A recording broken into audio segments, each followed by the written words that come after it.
नमस्कार दोस्तों, स्वागत करता हूं मैं आप सभी का एक बार फिर से आपके अपने इस यूट्यूब चैनल पर।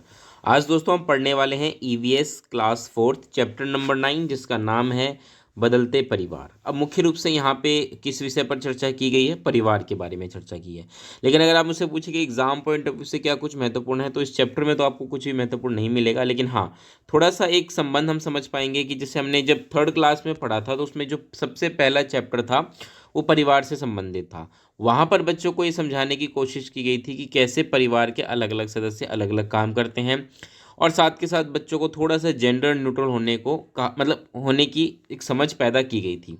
यहाँ पर कुछ अलग परिस्थितियाँ हैं। यहाँ पे बच्चों को परिवार के बारे में थोड़ा अलग तरीके से बताया गया है कि परिवार में बदलाव कैसे आते हैं। तो जैसे कि चैप्टर का नाम ही है बदलते परिवार, तो यहाँ पे कुछ ऐसे उदाहरण दे रखे हैं, कुछ ऐसी घटनाएं दे रखी हैं जिससे कि बच्चे समझ पाएंगे कि परिवार में परिवर्तन कैसे आता है। तो जैसे सबसे पहला है यहाँ पे ये निम्मी का परिवार है, और इसके परिवार में परिवर्तन कैसे आया जब इसके घर में एक नन्हा मेहमान यानी कि इसका छोटा भाई इस दुनिया में आया, उसका जन्म हुआ। तो किस प्रकार से चीज़ें बदल गई हैं, अब घर में किस प्रकार से सभी लोगों का बच्चे के प्रति प्रेम वो और बाकी चीज़ें मतलब जिम्मेदारियां जिस प्रकार से बढ़ जाती हैं, ये सारा कुछ इस पार्ट में बताया गया है।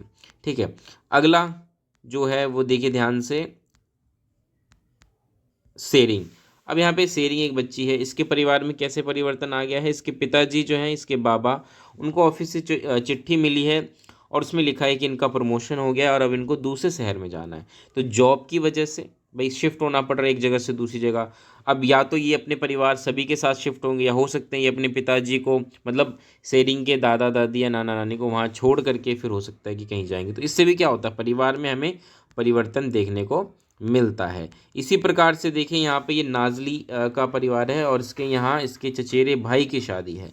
अब भाई की शादी होगी तो परिवार में एक नया सदस्य आएगा, और इसकी वजह से भी काफ़ी चीज़ें अब बदल जाएंगी परिवार में। ठीक है, तो ये कुछ ऐसी चीज़ें हैं जिसके आधार पे हमें परिवार में परिवर्तन होने को देखने को मिलता है।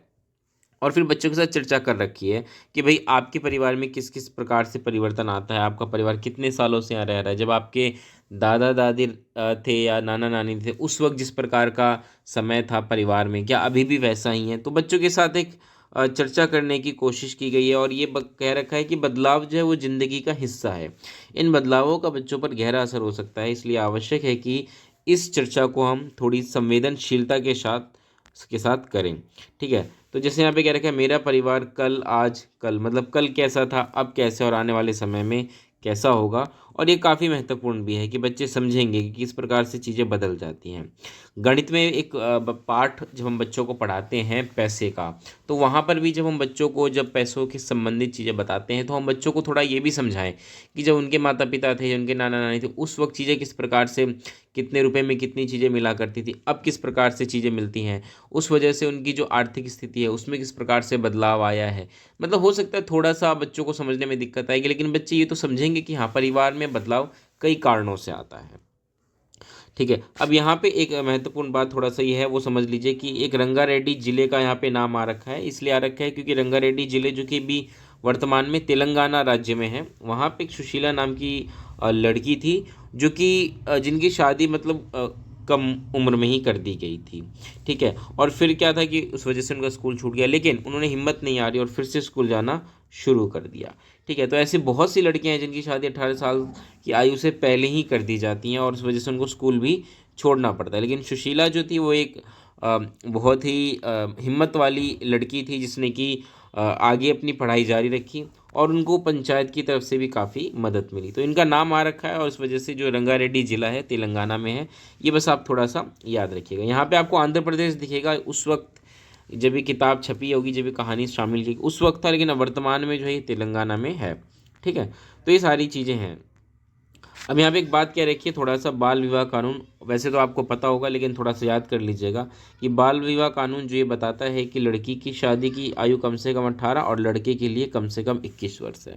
ये खैर हम सभी को पता है, ये तो आम बात है, लेकिन क्योंकि एनसीईआरटी की बुक में ये चीज़ शामिल की गई है तो फिर भी आपको ये चीज़ पता होनी चाहिए कि भाई ये भी आपसे पूछा जा सकता है।